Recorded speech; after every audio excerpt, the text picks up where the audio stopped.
Video पसंद आया तो प्लीज वीडियो को लाइक, सब्सक्राइब एंड शेयर करें। Enjoy this video.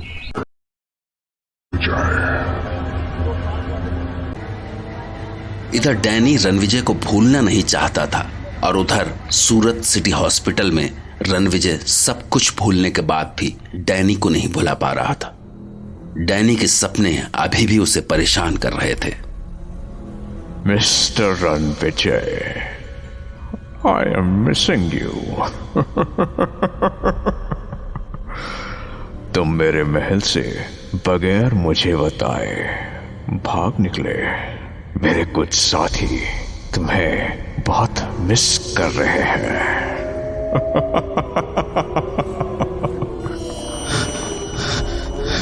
I hope तुम भी हमें इतना ही मिस कर रहे होगे। यस और नो मिस्टर रणविजय? यस और नो?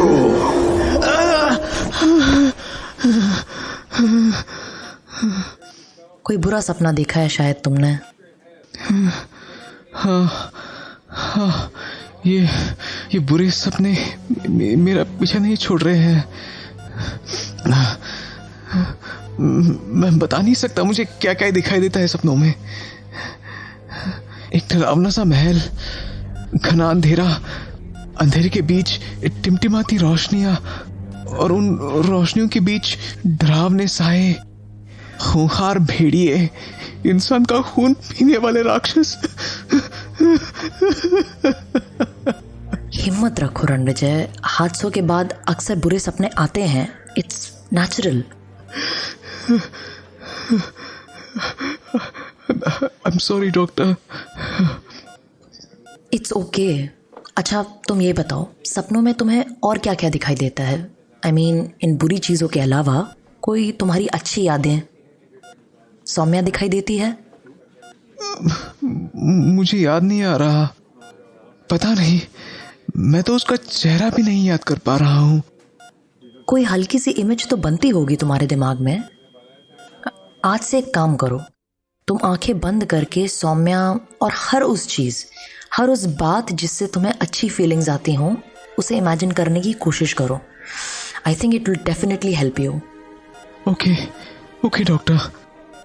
और एक बात, जिस टाइप की स्कैरी ड्रीम्स तुम देख रहे हो वही सब कुछ तुमने अपनी डायरी में लिखा था। So it may be possible कि वही सारी डरावनी बातें तुम्हारे दिमाग में बार बार हिट कर रही हों। इसलिए उन सब चीज़ों को भूलने की कोशिश करो। वो सब तुम्हारे दिमाग का वहम है और अब ये तुम्हारी लाइफ को अफेक्ट कर रहे हैं।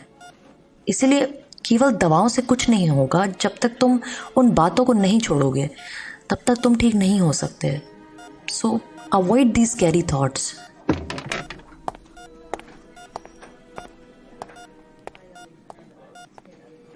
ये क्या हो रहा है? क्या ये सब मेरे दिमाग का वहम है? क्या इस डैनी का कोई वजूद नहीं है? तो फिर वो महल, वो भेड़ी है। मुझे कुछ याद क्यों नहीं आ रहा है? मैं सौम्या को कैसे याद करूं? मैं तो उसकी शक्ल तक भूल गया हूं। God please help me. Saumya please help मी।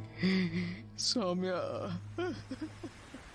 रणविजय अपने वहम से बाहर निकलने की जीतोड़ कोशिश कर रहा था, लेकिन उसे यह नहीं पता था कि जिसे वो वहम समझ रहा है वो सच्चाई है। एक और जहां डॉक्टर संध्या ने रणविजय से कहा कि शायद सौम्या की यादें उसे उलझन से बाहर निकलने में कुछ मदद कर सकें, उसे कुछ सुकून दे सकें, वहीं रणविजय के बारे में सोच सोचकर सौम्या का सुकून कहीं खो चुका था।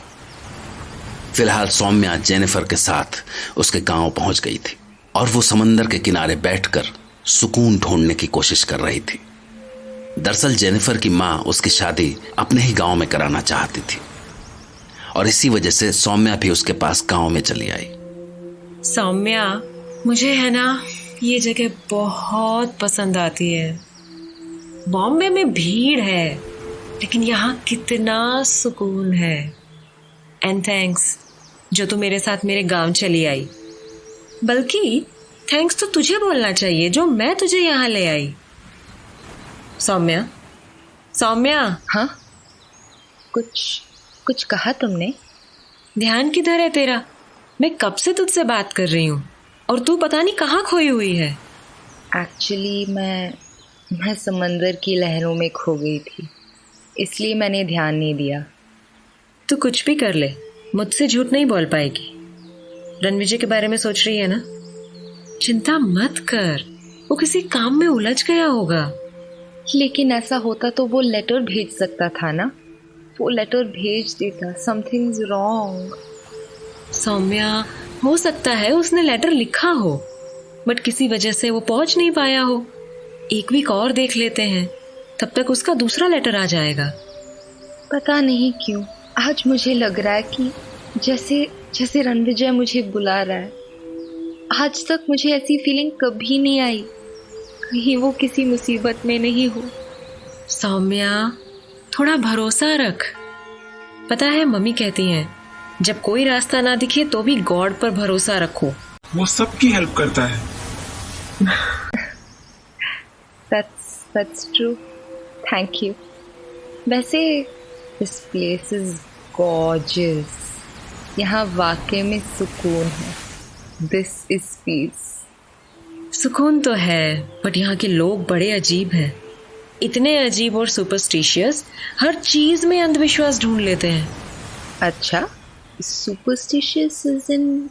एक अजीब से बूढ़े अंकल हैं यहाँ, हमेशा अपनी कहानियां लेकर बैठ जाते हैं।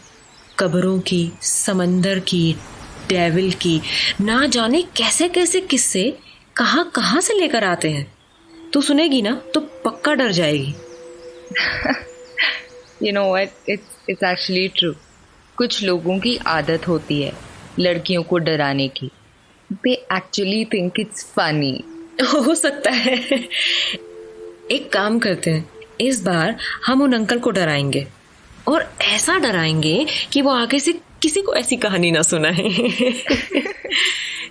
चल अब घर चलते हैं, मम्मी ने खाना बना लिया होगा।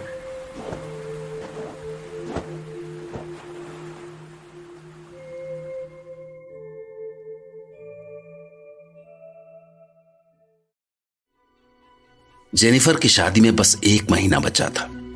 जेनिफर यानी जेनी की फैमिली में उसकी मां के अलावा और कोई नहीं था और मां की तबीयत भी अक्सर खराब ही रहती थी।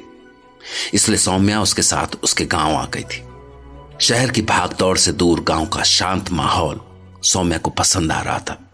दूसरी तरफ जेनी का मंगेतर रुद्र मेंटल हॉस्पिटल में उस पागल पेशेंट से हुई अपनी उस मुलाकात को अपने दिमाग से नहीं निकाल पा रहा था। रुद्र को उस पेशेंट के बारे में जो नई बातें पता चली उससे उसे लगा कि या तो ये मरीज पागलपन की सारी हदें पार कर चुका है या फिर वो जानबूझकर कोई साजिश रच रहा है, और जिसकी वजह से रुद्र वापस मेंटल हॉस्पिटल में उस मरीज से मिलने पहुंचा। उस पागल की हरकतों की वजह से उसे दूसरे पागलों से दूर कर दिया गया था। पर जब रुद्र उस मरीज के कमरे में पहुंचा तो वहां का नजारा देखकर चौंक गया, क्योंकि वो पागल मरीज बेड के कोने में खड़ा होकर दीवार के कोने में खड़ा किसी चीज पर झपट्टा मार रहा था। ये क्या कर रहा है? ऐसा लग रहा है कि किसी चीज को पकड़ने की कोशिश कर रहा है। हे भगवान, इसने तो मकड़ी को पकड़कर मुंह में रख लिया। छी, घिन आती है ये देखकर। हॉस्पिटल का स्टाफ इसके बारे में सही बता रहा था कि ये आजकल जिंदा जानवरों को खा रहा है।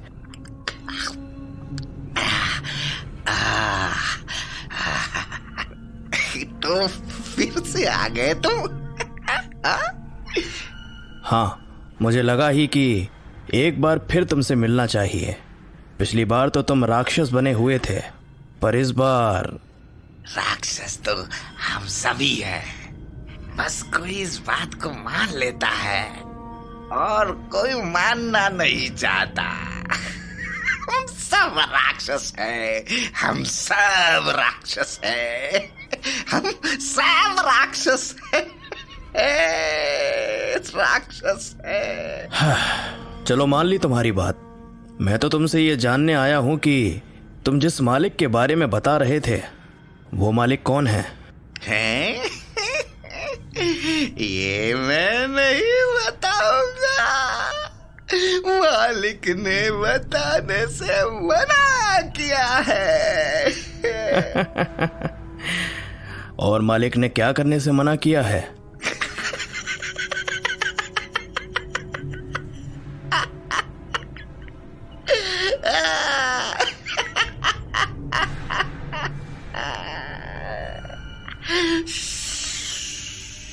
बड़े समझदार हो। इस तरह मेरे मालिक के बारे में जानना चाहते हो। लेकिन लेकिन लेकिन लेकिन लेकिन लेकिन मैं अपने मालिक के बारे में कुछ नहीं बताऊंगा, कुछ भी नहीं। क्यों? बताने में दिक्कत है? दिक्कत तो कुछ नहीं है, लेकिन मालिक ने कहा है कि जो मुझे जानना चाहता है उसे वो खुद अपने बारे में बता देते हैं। और तुम चिंता मत करो, तुम चिंता मत करो, तुम्हें भी मेरे मालिक के बारे में पता लग जाएगा। लेकिन अच्छा है कि तुम मेरे मालिक के बारे में ना जानो, क्योंकि क्योंकि क्योंकि मेरे मालिक को जानना तो आसान है, लेकिन उनको समझने के लिए अपने अंदर के राक्षस को जगाना जरूरी है। मैं राक्षस हूँ, मैं राक्षस हूँ, मैं राक्षस हूँ, मैं राक्षस हूँ, मैं राक्षस हूँ। तुम बरसों से इस पागल खाने में हो। यहाँ किसी को तुम्हारे बारे में कुछ भी पता नहीं। तुम कहाँ से आए, तुम्हारा नाम क्या है, बिल्कुल अकेले यहाँ पड़े हुए हो। तुम्हारे मालिक आखिरकार तुम्हें यहाँ से निकाल क्यों नहीं लेते? मेरे मालिक पे शक मत करो। क्यों? मालिक नाराज हो जाएंगे? वो किसी से नाराज नहीं होते हैं, वो बस उसके अंदर छुपे राक्षस को जगा देते हैं। वैसे तुम्हारे लिए मेरे पास कुछ है, तुम देखना चाहोगे? बस मैं उसे निकाल लूं।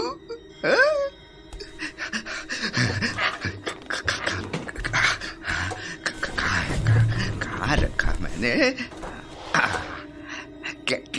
क्या है कि यहाँ जो लोग हैं मुझे उस चीज को अपने पास रखने नहीं देते, इसलिए मैं उसे छुपा कर रखता हूँ। बस इसलिए छुपा कर रखता हूँ, सबकी नजरों से। आखिर क्या कर रहा है? शायद इसने अपने बिस्तर के नीचे कोई चीज छिपा रखी है। क्या है ये? टन टन, ये लो। क्या है ये? तुमने इस बोतल में मक्खियां भरकर रखी हुई हैं? हाँ? जिंदा है, सांस लेने के लिए जगह छोड़ी है मैंने, लेकिन आजाद नहीं है। तुम लोग भी जिंदा हो, सांस ले पा रहे हो, लेकिन आजाद नहीं हो। और मैं इन्हें आजाद कर रहा हूँ, मैं इन्हें मुक्ति दे रहा हूँ, मुक्ति। स्टॉप, मत करो ये। आई से स्टॉप।